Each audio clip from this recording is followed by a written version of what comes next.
everyone, I'm Dr. Lucy Mackay. I'm the CEO of a charity called Medics for Rare Diseases, and I'm joined by my colleague Kim today. Hello, everybody. I'm Kim Winter. I'm a psychotherapist and I'm the CEO and clinical director at Rare Minds. And Rare Minds provides counselling and wellbeing services in the UK for those with rare genetic and undiagnosed conditions. It's nice to be here.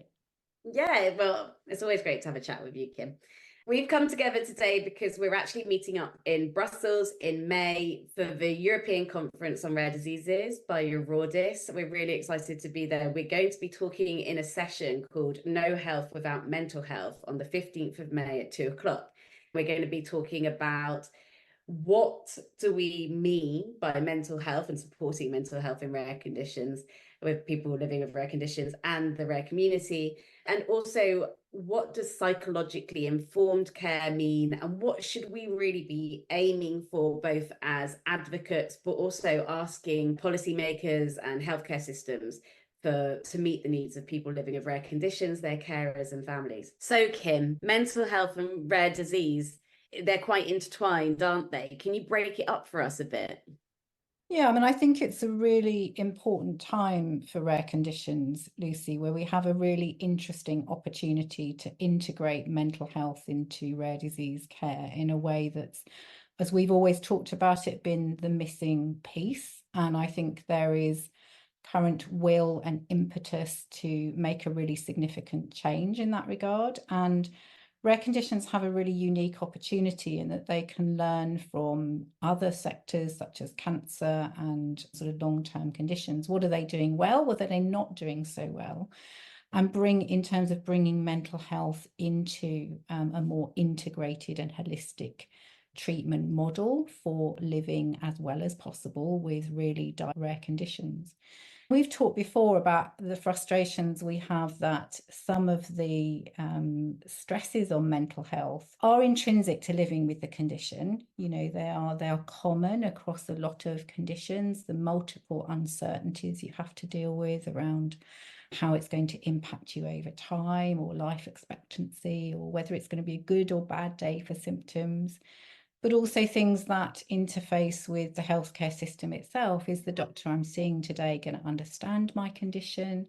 Are they going to be aware of how medications I may already be on might interface with other conditions I'm living with?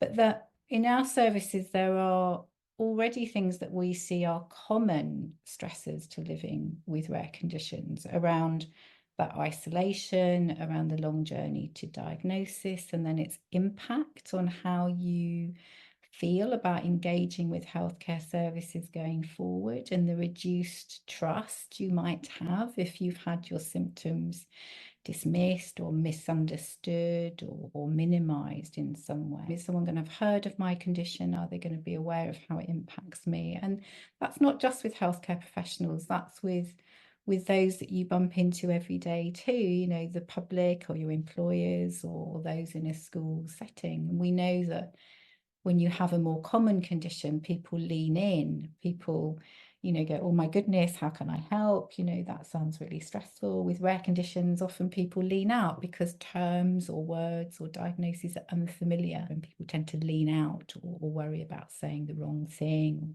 or just don't understand really in the same way. And then, of course, as we talked about at length, the whole sort of intergenerational impact, and particularly with the genetic conditions, how that can transfer down generations. And as we've talked about before, be sometimes a little bit like a sort of a small bomb going off in a family when you're diagnosed with a condition, and how that diagnosis is delivered and how impactful that can be on mental health. Not just in that moment, but in terms of setting the trajectory in relationship with that condition going forward too. So there's an awful lot. And I think where it's really helpful, where you and I are talking together, is, you know, we often say that physical health and mental health have to stand together. They have to be integrated. Those old divides between services and sectors have to fall away. And I think this is where the rare disease community has a real opportunity to challenge those old divides. And that's partly what we're talking about, and partly what is going to be really helpful in the ECRD session, really, knowing what we can ask of healthcare professionals and services, to think more closely about what is the really fundamental and important role of rare disease communities and the tremendous part they play, bringing all their expertise and lived experience to the table, but also what communities can realistically offer and provide within their remit, and what we have to, I think, become more, militant's not quite the right word, but, become more sort of advocating for what is needed from healthcare professionals and services to mitigate and avoid those stresses that we know are caused by poor interactions with healthcare professionals or services that don't function well enough and understand rare conditions themselves. Does that resonate with some of your thinking too? Yeah, well, I mean, absolutely. Technically within my family, the rare condition died with my brother. I'm not a carrier of it. So, according to healthcare, we're not a rare disease family, but that bomb that goes off inside a family, I know all too well. Otherwise, I wouldn't be doing this podcast here today. I think that's a really important point, Lucy, because, rare disease advocacy organisations, everyone here listening to this will be expert at knowing where the gaps are and where the unmet needs are, and will have a natural impulse to want to step into that space, because that's what we do in the rare disease sector. So we go, yeah, I'll do it.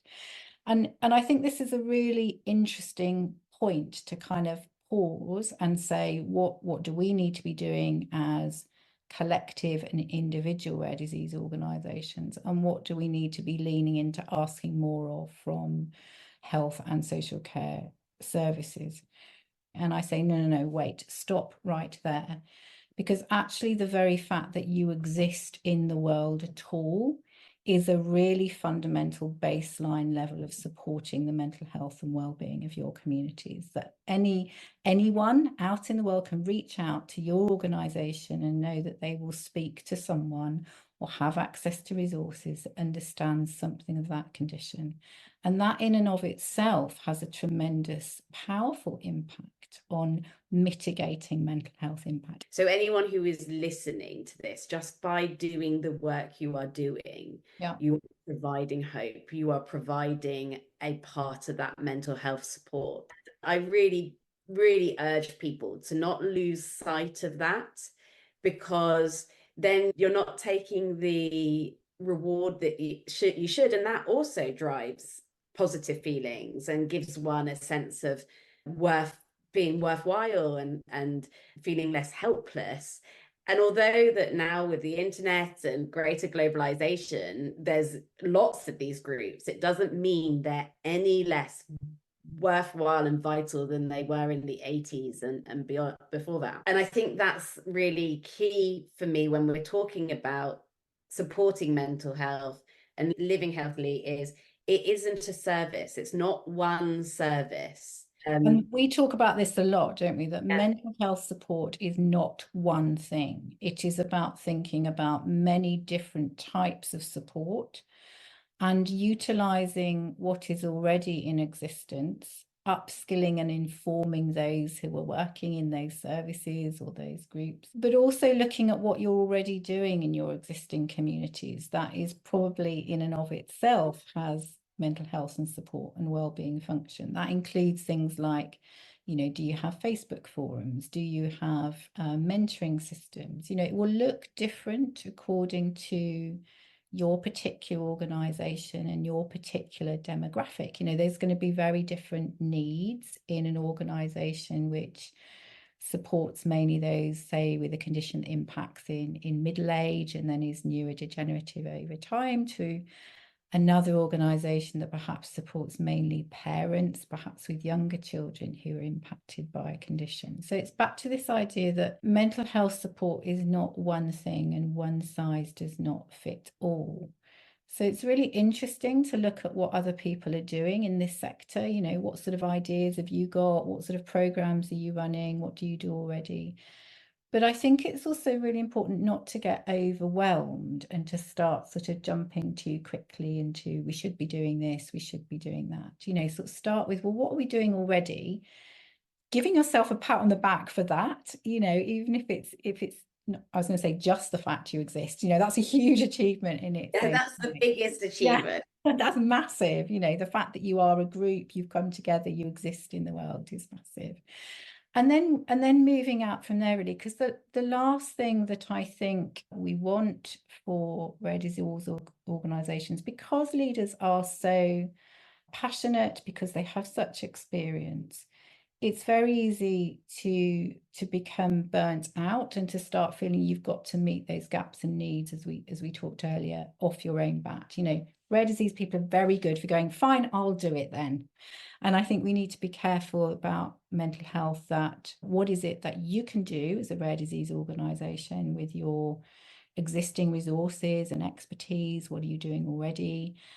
And where might you need to join up, or where can we join up as a whole to sort of inform and put pressure on services, but also encourage healthcare professionals themselves to think creatively and laterally about mental health, to just have mental health in the picture when they're speaking to individuals and families in their consulting rooms. And that means both how healthcare professionals interact, but it also means encouraging physical healthcare services, if we put it like that, medical services, to start having more of a dialogue with mental health services in their own right. I was talking to some colleagues recently about, you know, do you have any awareness of rare conditions? No. What are you talking about? Now, that the mental health sector in itself in the UK, which is the one that I'm most familiar with, has very little understanding or awareness of rare conditions.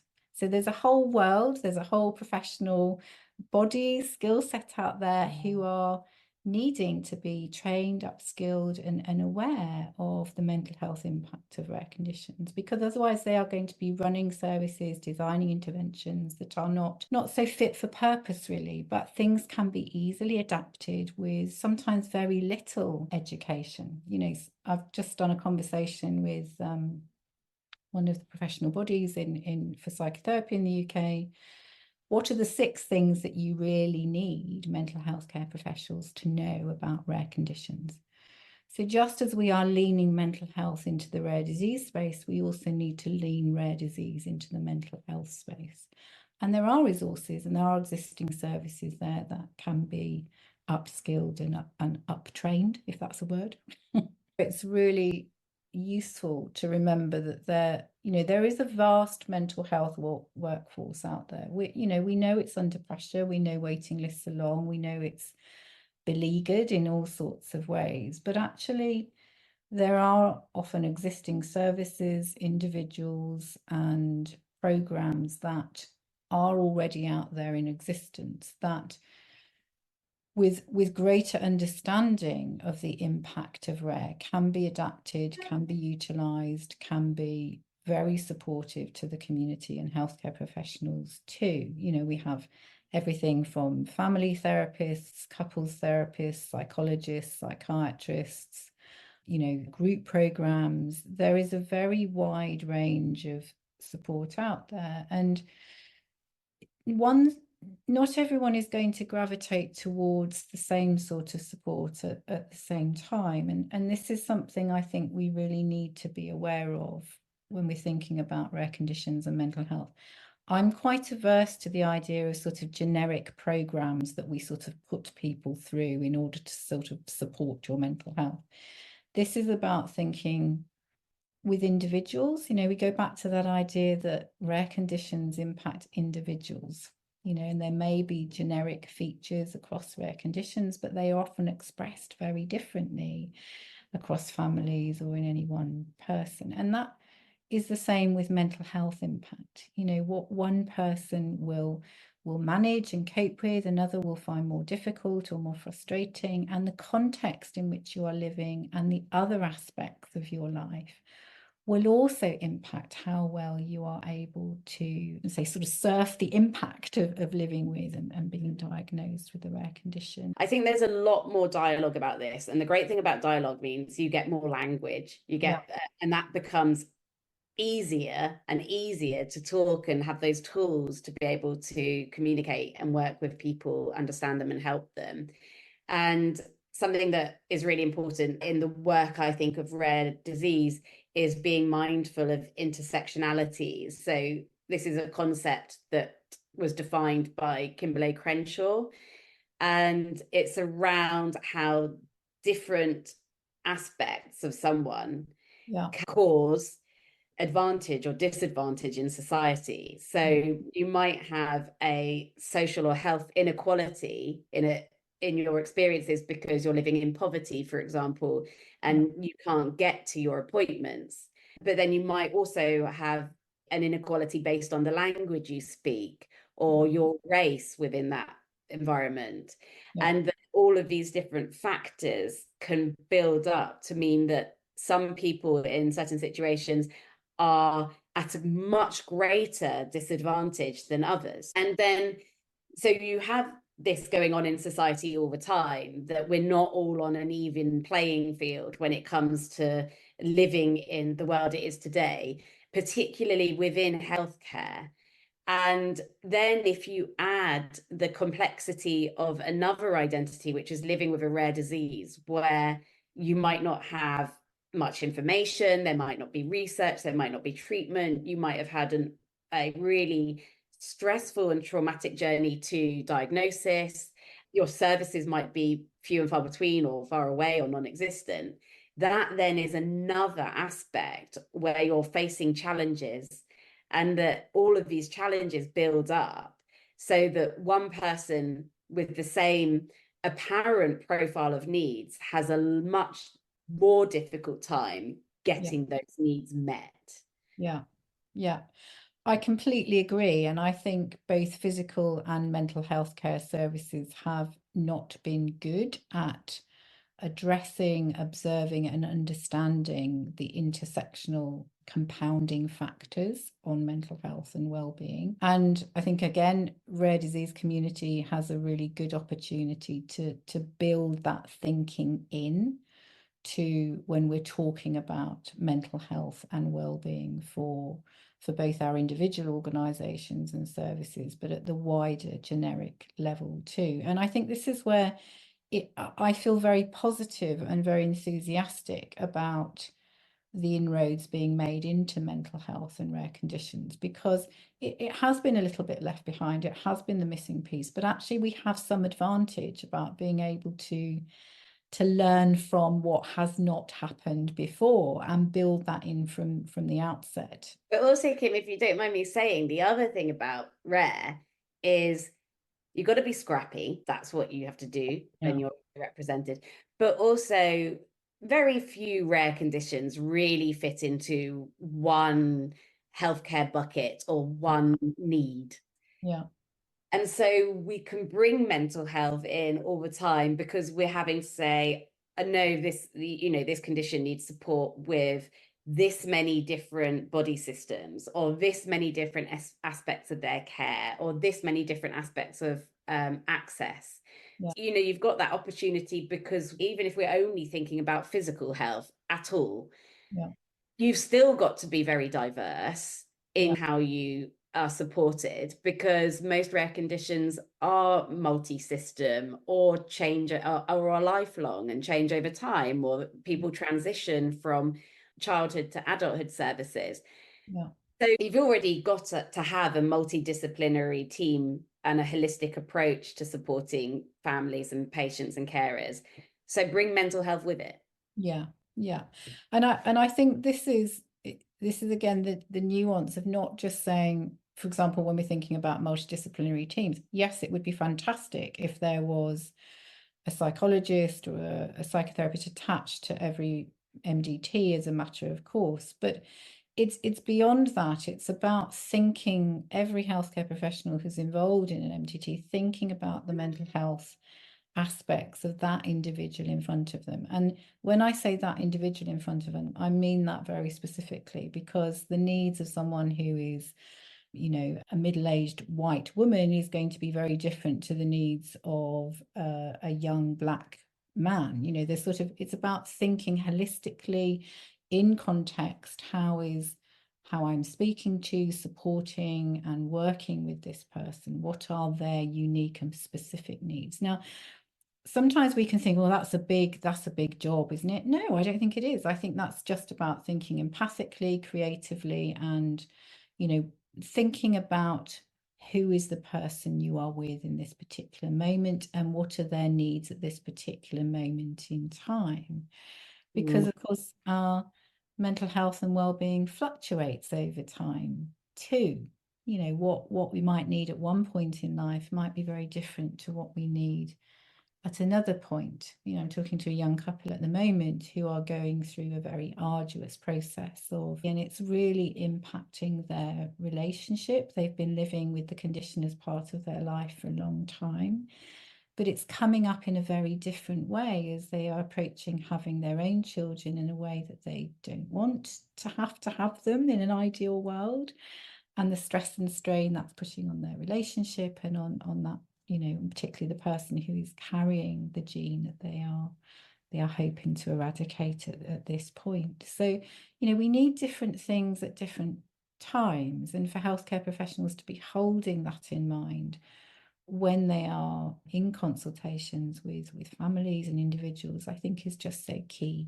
I think bringing it back then to the audience that we're talking to and patient advocacy groups is about how you, within your frame, what you can do, and knowing when it's outside of your box. And I think one of the things as a second generation advocate that I find quite frustrating is a lot of the needs of people living with rare conditions that when they're not met are predictable.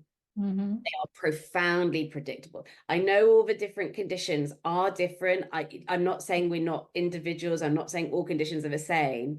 But just like when a person embarks on starting a family, there are predictable things that might come up. That's an adventure in itself that changes dynamics and etc. The minute you even start thinking about starting a family, you're a fairly unique path, but there are predictable things in which to support someone.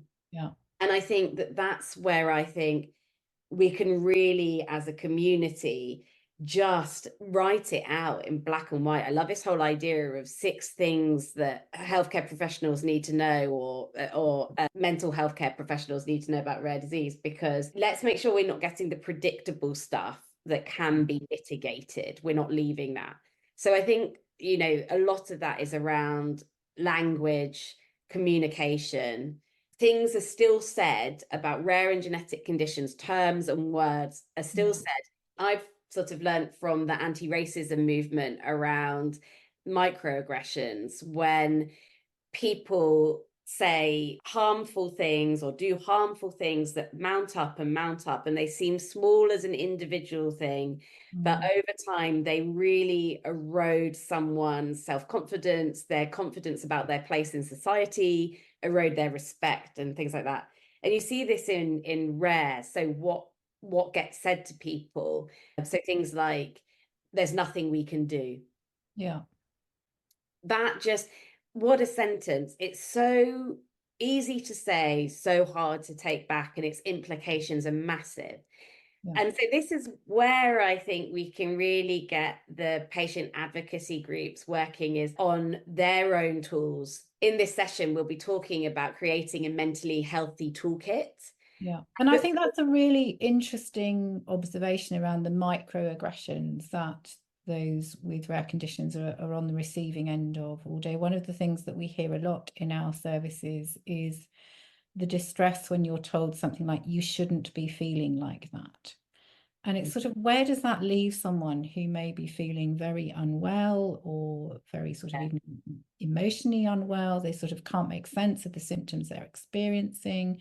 they're in pain, they're in distress, the blood tests are run or tested on someone, we have, you shouldn't be feeling like this. There's nowhere to go when you're told that. Yeah, the denial of experiences, for Yes, it's example. devastating. So even sort of the education of healthcare professionals to sort of flip that around, say we're not clear at present why you're feeling like this, but let's try and see how we can help you manage that or think about it further. That's a very different expression to you shouldn't be feeling like this. And I think it's not that it's any one phrase or term, but it's when it's like any microaggression, when they build up over time, it's so corrosive to mental health and well-being and your sense of safety in the world, actually, which is something I think we don't always talk about enough within rare disease communities. Your sense of safety within the healthcare services. Will I be understood, treated with respect? And is there parity of care with more common conditions? We're still a little bit of a way to go, I think. Yeah. But Kim, like you said, but this isn't just in healthcare, this is in society. And I will share this story blindly because I can't see the people who are listening to it, so that makes it easier. But I remember growing up and always just having to say, I was taught to say that to not forget my brother who died before I was born. So I was taught to say that he died. And the adults, when I was a child, used to sort of look like deer in headlights and couldn't cope with it. And I learned as a child, it's easier to just then say, it's okay, he had a genetic condition. Mm. And they would say, oh, okay then. Yeah. And what that taught me was it was okay that he died because he had a genetic condition. It sort of makes it all right for other people. Exactly. What it's done is it's helped them keep their optimism that these bad things don't happen, or if they do happen, they only happen to certain people. And I think that it's so ingrained in society. So I think there's also this is that like we've been talking about healthcare professionals, but this is a societal problem. And that's a larger conversation, I think, about how we get to the roots of these ideas that mean that we do find that people with rare genetic conditions, people living with disability, people with long-term conditions do get dismissed.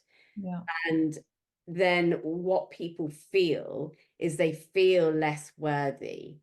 But actually that's not a wrong feeling. That is what they are being told by society, by healthcare, because if you were worthy, someone would be doing something about this. And I think, therefore, when we're thinking about this, any kind of mental health support or toolkit, it's that keeping in mind that simple things do really help, and coming back to those, what's predictable and what is fairly solvable. Is it that we think about our language? Is it that we think about when someone might most need a call? Or is it to do with actually things would be a lot easier if I could just get to a yoga class, or if I could afford a mental health meditation app? But those things are going to be different for different people. So just because it works for you, it doesn't mean it's going to work for someone else. But their needs might be really simple. It's just something you haven't thought about. But that one measure might make a whole difference. And I think this is where it's going to be really interesting in the session at ECRD, Lucy, to see what the communities bring is, we have a sense now of what some of the common themes are, but it's really important to reinforce those back to ourselves, to say, yes, I live with this condition, that's very different to yours, but we're seeing the same difficulties across the conditions we're all living with. How can we address those collectively? But also, how can you, and what are the difficulties that are unique and specific to your condition? And what are the ways in which you might begin to start addressing those as a community and an organization? So thinking, we often talk in Rare Minds about thinking generically and thinking specifically. in terms of mental health impact and mental health support. And I think that's the model we need to be taking into the ECRD session. You know, what is generic and what is specific? But the other thing I would also say is start where you are. You know, sometimes I talk to patient leaders, and one of the things we really don't want as we start thinking about mental health and well-being, for it to become a stress on organizations or leaders in its own right. You know, start where you are, go back to that principle. We exist, that's fundamental. Then start to be thinking in a wider sense of, well, what is there out there? What isn't out there? What can we start to inform in terms of, you know, healthcare professionals and what they need to know generically and specifically? How do we work together as rare disease organizations? And what can I take forward from my own particular condition specific perspective? Then I think we're starting to do something really interesting as a wider community. And I think, you know, it's a very positive time. I do too. I love that. I completely agree that this is an exciting time. And I think it's an opportunity for us to bring everyone on board. And I think my challenge is when we go about thinking about mental health and the future of rare diseases, who's not in the room? Who can't you see? Who doesn't have a voice? And you might not be able to get them in the room or give them a voice. That might not be possible to get them to express themselves, but make sure you've asked, involved them, and be their advocate, because otherwise we will leave people behind as well. And there's no need. There's absolutely no need. If we can really embrace being a whole community with our general needs and our specific needs, then I think it's an opportunity for us to show other areas of policy, other areas of health, that you can bring everyone with you. Everyone can have a piece of the pie and be looked after if we, you know, work together and really try to understand where our commonalities are, but also where people might have a specific need. I think that's a good place to end, Lucy. Shall we? Yeah. Obviously, we'll be at ECRD in Brussels in May, and we would love to speak to people. This session, No Health Without Mental Health, has actually been made an official event under European Mental Health Week, which is really fantastic. And so it's great that you are listening. We're really grateful for it. We hope we see you at the session and look forward to all the work that is going to come out of this that will make a tangible difference to people's lives who are impacted with rare conditions. See you there.